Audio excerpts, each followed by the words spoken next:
1st September 1939 is regarded as a political elegy in which H Auden analyzes the cause of the Second World War.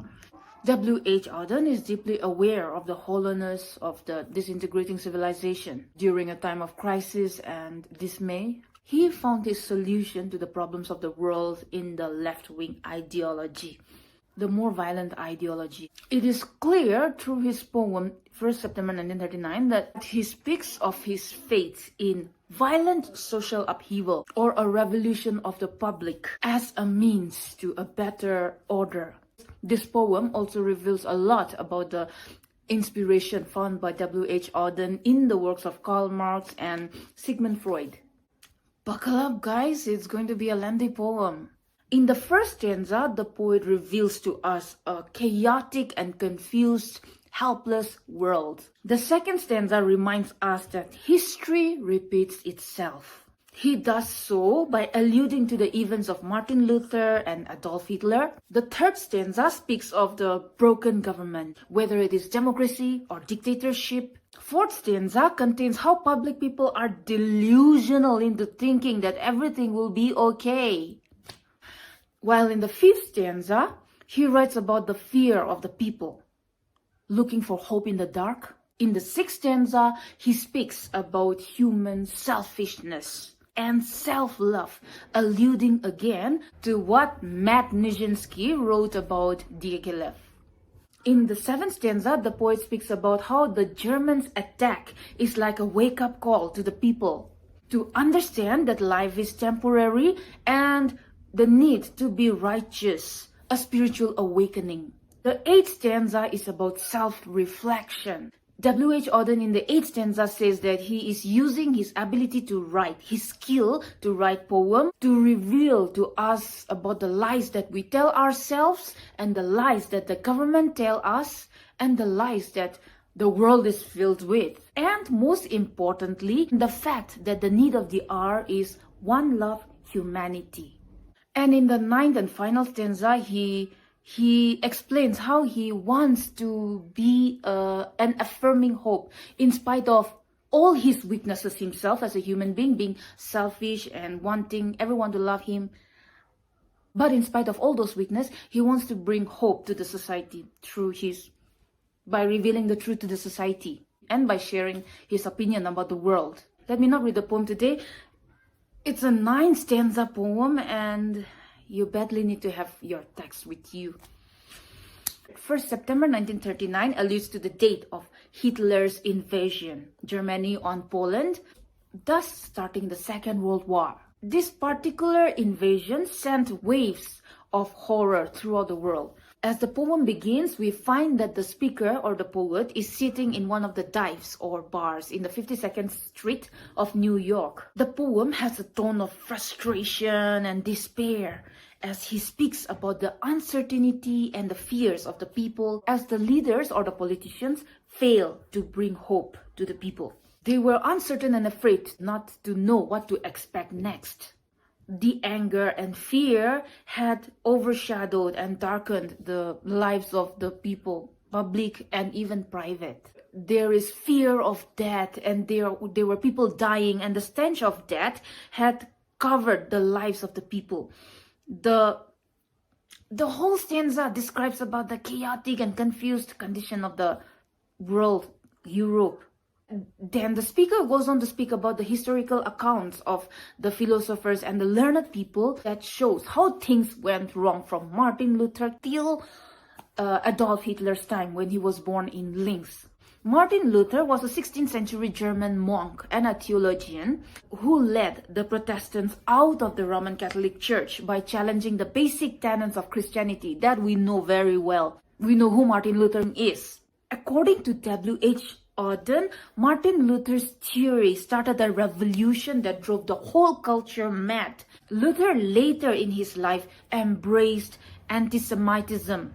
That means humiliation towards the Jewish. And that very anti-Semitism was adopted by the Nazism, Hitler. Nazism in the 20th century adopted anti-Semitism, which means discrimination towards the Jews, which is a kind of racism. So Luther's revolution led the whole culture mad. And when Hitler was born, he is called a giant psychopathic god, a giant psychopathic dictator. He attacked Poland on 1st September 1939, and it is said that one of the reasons is to avenge Germany for the humiliations that she faced in the Treaty of Versailles after the end of First World War.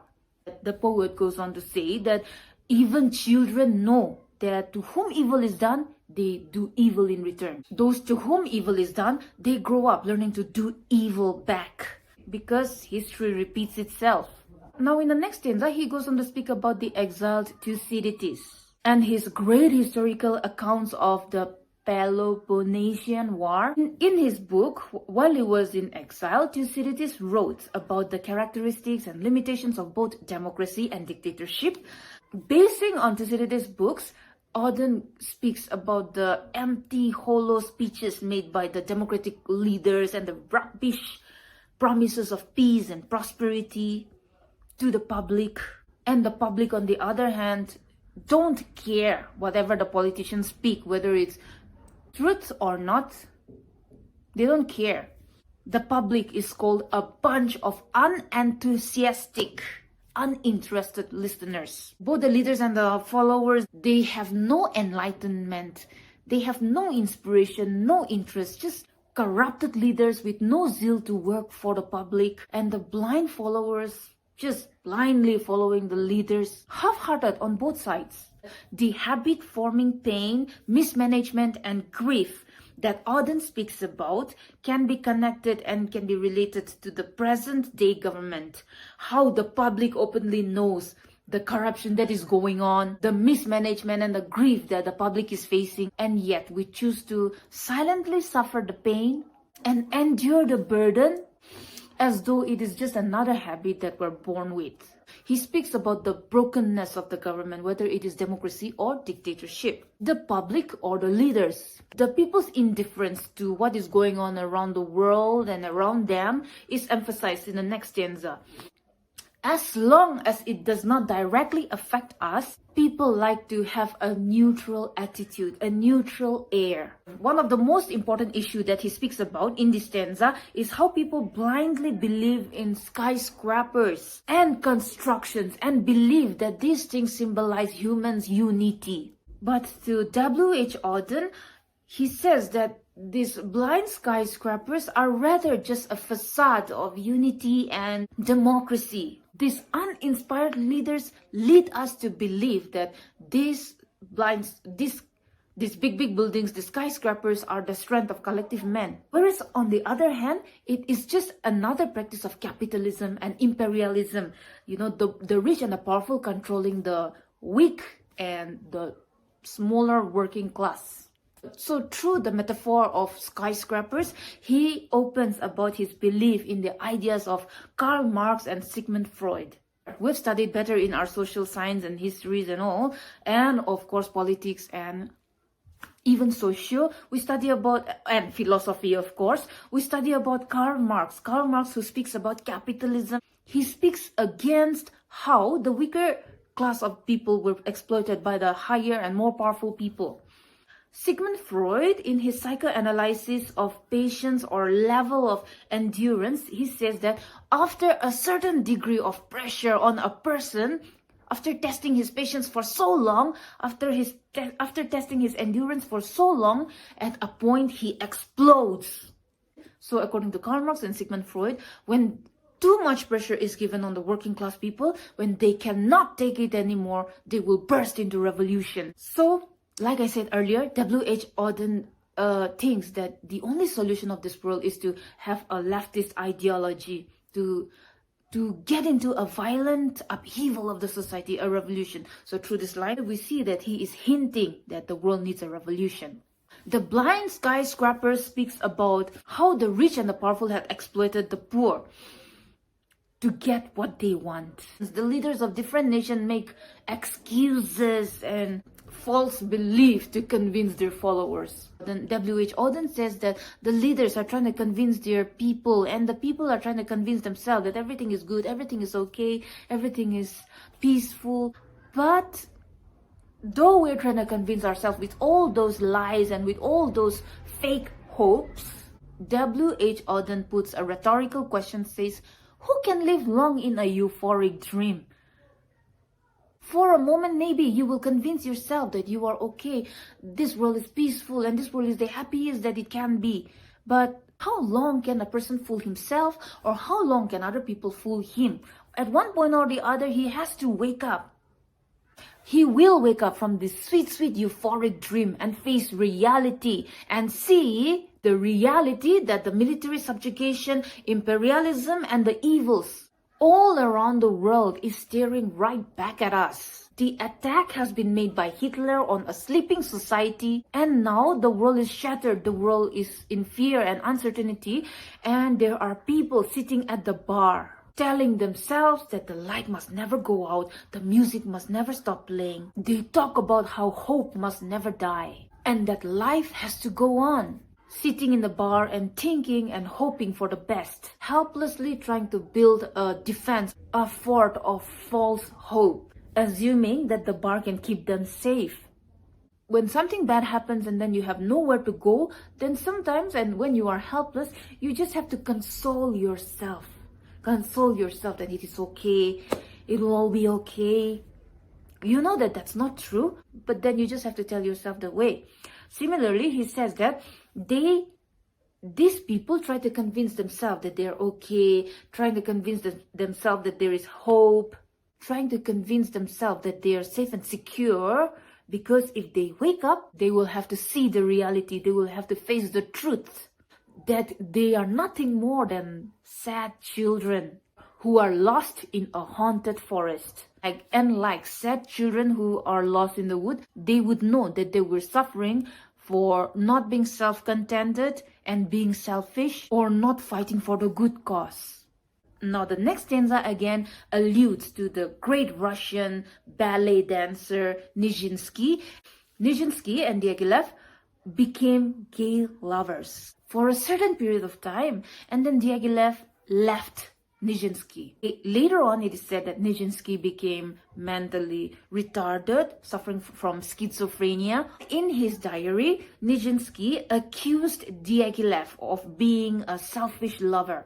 He had written, "Some politicians are hypocrites, just like Diaghilev, who does not want universal love but wants to be loved alone." Auden says that Nijinsky's statement about Diaghilev was true. What the powerful militants and the important people want is not so different from what we want. It is true that we all, like Diaghilev, are selfish lovers. We all want to love ourselves. Self-love. It is the error bred in the bone. That means it is in our instinct to be selfish. It is in our evil instinct. Every human being craves and desires not for universal love, but to be loved alone. In this stanza, he talks about the desire of selfish love in every human. But it is unattainable actually. The seventh stanza speaks about how people are starting to move towards a more moral and ethical lifestyle, coming up from the conservative darkness, from being very conservative and very close-minded to an open-minded society. From darkness to light. From pessimism to optimism. From negative life to positive life. Towards a spiritual striving. To be a better man in prayers and in their work. While the government leaders continue to play their blame games about meetings and plannings, playing on the safe side, Auden rhetorically asks again, who will take action and help the deaf and the dumb? These lines and rhetorical questions depicts the poet's left-wing ideology. He believes in the need of a public or social upheaval to have a better government. Now the second last stanza, he speaks of his longing to reveal the folded lies, the romantic lies, and the lies of the authority. Everyone is deceiving everyone. Even the people in the power covering their evils with their lies. We look up to lying leaders. We convince ourselves and comfort ourselves with lies. He reveals to us that there is no such state or government that we can rely on for our protection and our defense. But we are on our own. We are on our own. he also says that we cannot live on our own. We are on our own, but we cannot live on our own. We need to come together as one. Yes, no one can live alone. We need to have brotherly love and stuff. But when hunger strikes, or when we face problem, the first thing we think about is about ourselves. We cannot help but think about ourselves when we're hungry. It doesn't matter what kind of person we are, whether we are a law-abiding citizen or a law keeper, a police. When we face problem, we become selfish. There is only one ultimate solution. We must love one another or die.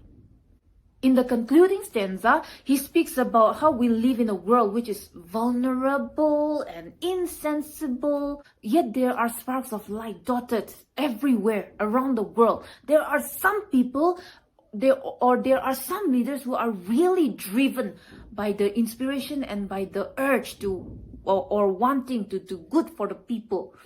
There are people like that who shine like little dots of light all over the world. These are the carriers of the message of peace, love, hope, equality, and justice. H Auden, in his final line, says that through this poem, he wishes to become one of those little messages of hope, an affirming flame.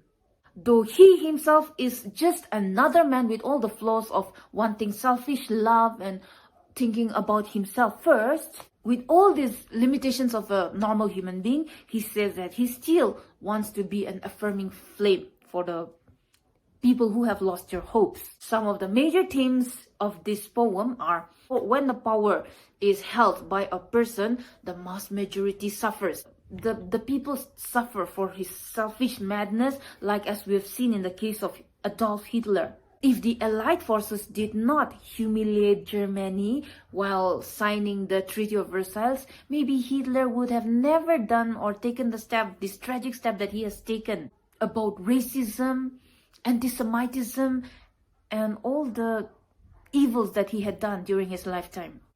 It speaks about the misuse of power during the end of the First World War by the Allied powers, and also he speaks about the misuse of power by Hitler by starting the Second World War and trying to destroy the Jews. The theme of power is also emphasized in the book of the exiled Thucydides, who writes about the mismanagement of power in dictatorship as well as democracy.